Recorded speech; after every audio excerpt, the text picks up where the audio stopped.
All right. Well, an experience, when we experience moments of self-doubt, whether we feel as if we just aren't good enough or we're not cut out for the endeavor that we're on, for some reason that feeling sometimes goes much deeper than a brief moment of internalized fear and doubt. They may feel as if they're a fraud, doubting their abilities and accomplishments, and in this case, you may struggle with something called imposter syndrome. But what exactly is this, and what are the symptoms? How can we cope is the big question. Well, we went ahead and spoke with a grounding expert and energy medicine specialist to learn more. So go ahead and check it out. This is Amelia. I am so happy to be here with you and be with you, Danielle. Again, it's great to see you. So today we're going to be talking about something that's come up. I think it's getting kicked up because of all the stress that we're under.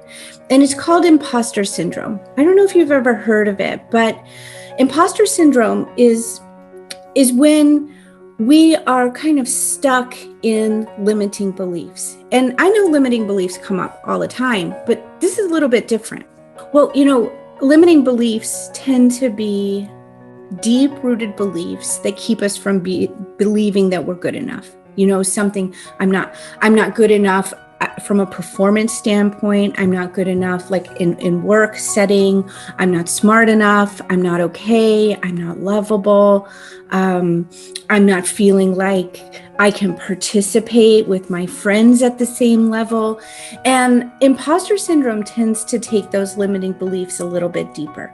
So I want you to think about, there's a degree of limiting beliefs that comes up in any new situation. Right? You're in a new job. Of course, you don't know what to do. You're going to feel somewhat like, I'm not good enough. Can I really get through this meeting? Can I really participate at the level that the other people on my team are? Sure, that's normal. That's about you haven't had experience and you haven't had the training yet.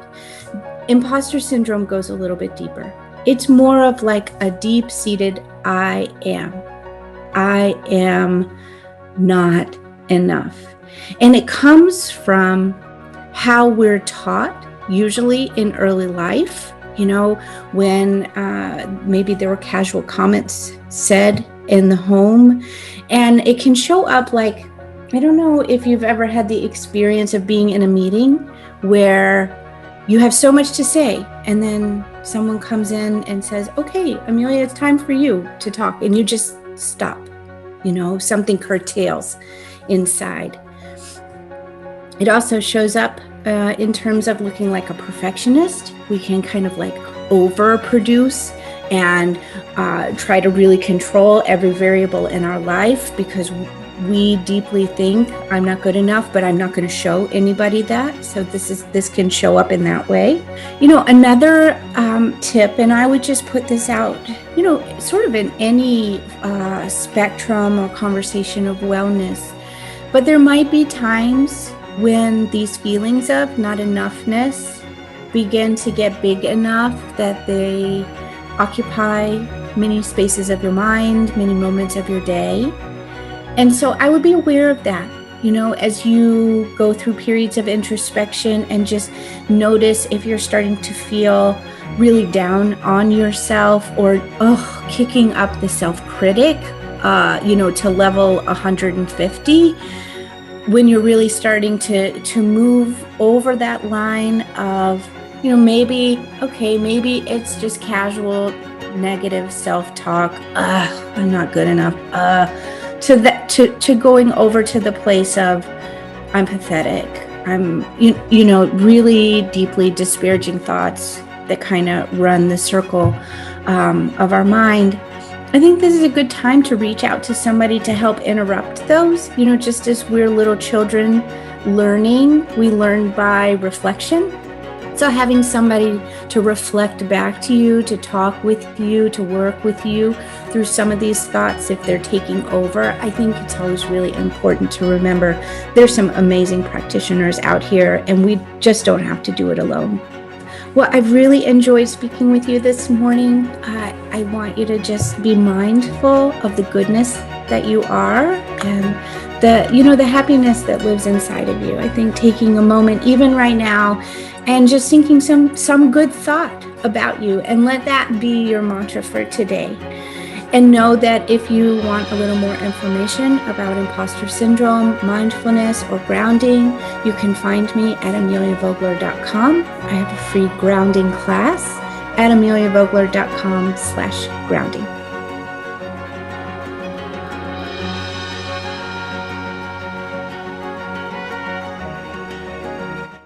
Amelia's top 4 tips on how we can overcome imposter syndrome include offering yourself the space to reflect on some of your core beliefs, offering yourself gifts of self-love and kindness, giving yourself messages that you're gentle and loving, and of course, even compliments. And of course, keeping in mind that your inner critic may sometimes need the guidance of a professional. Now, you can feel free to visit her website if you'd like more information on overcoming imposter syndrome, as well as general tips on grounding and mindfulness.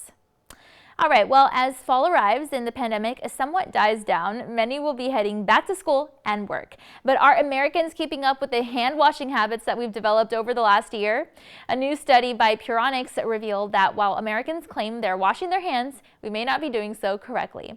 So we went ahead and spoke with an expert to learn all about the details of this study and to get some tips on how to fix the problem for a healthier you. Take a look.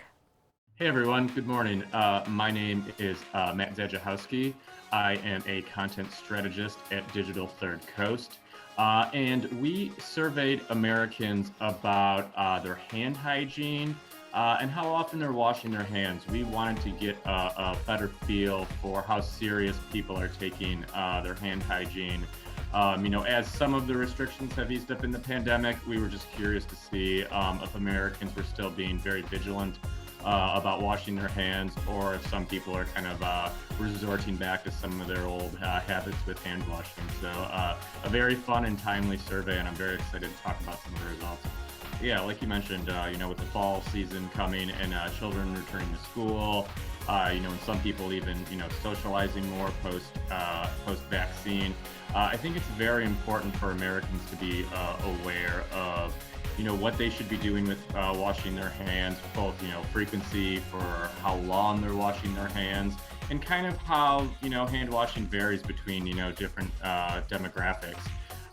So overall, like I said, we surveyed 1,500 people this year to learn more about their hand washing habits, how often they wash their hands, and how vigilantly they're washing their hands, like how many times per day. So some of our key takeaways that we found, overall, 3/4 of the 1,500 Americans that we surveyed say that they understand that hand washing is very important. But despite that, what we saw, that despite people knowing that it's very important, we found that a majority of Americans are falling a little bit short of what the CDC recommends. So the CDC's recommendations is that Americans wash their hands with soap and water for at least 20 seconds.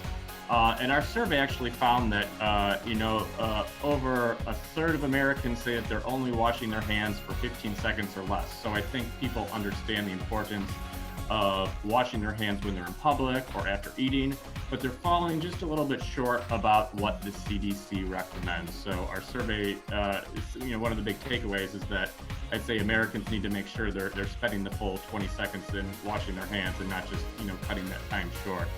On top of that, we found that 51% of the people that we surveyed say that they don't always use soap and water when they wash their hands, and that's one of the top recommendations, like I mentioned, from the CDC, to use soap and water and wash your hands for at least 20 seconds. So almost half of the people that we surveyed say they're not always doing it. So I think that this information in this interview can be a helpful reminder of just some of the important things that you need to do when you're washing your hands.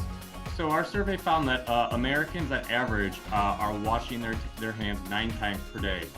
So this breaks down to 9.9 for females versus 8.1 for males. In terms of daily hand use, we found, as I mentioned before, 38% that they say they wash their hands for only 15 seconds or less.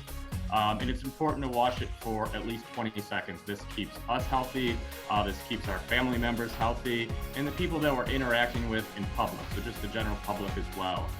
So I think it's, there's a lot of benefits beyond just your own health for keeping up with hand hygiene. It's also very important, as I mentioned, to use soap when they wash their hands every time. The CDC recommends, as I mentioned, for 20 seconds with soap and water. Hot water is better than cold water as well. It's been shown more effective to kill germs. And that proper hand washing includes scrubbing your hands with soap and water for 20 seconds. And that if you're not able to use soap or it's not available, that contains at least 60% alcohol is advised to be used if soap and water are not available. Overall, just washing hands with soap and water is the best way to get germs in most situations. But as a backup, hand sanitizer is the second best option. Sanitizers may not get rid of all kinds of germs, but they can be effective when your hands are visibly dirty and greasy. So I think it's important just to look at your hands while you're washing your hands to make sure that if there's more dirt and grease than normal, taking the extra time to really scrub harder to get everything with it. I think just looking at your hands after, you can get a good feel of whether or not you need to spend more time washing your hands.